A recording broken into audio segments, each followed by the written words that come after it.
Hello, in this video I want to show you how to fix the problem when you have stable internet connection, but you cannot use a Google Play Store or browse through Google Chrome on Lenovo Tab P11 Plus.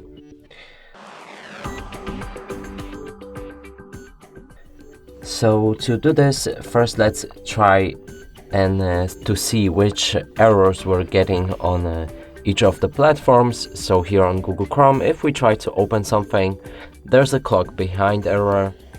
If we go for Google Play Store and try to install something, it changes into pending mode or won't download at all.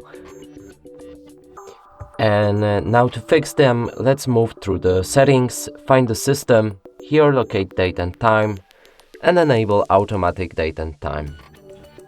Now if we go back to our Google Chrome and reload the page, it should work perfectly, and the same as with Google Play Store, we can install the game. And that's it for this video. Hope you like it. Please consider subscribing to our channel, leave a like and a comment below.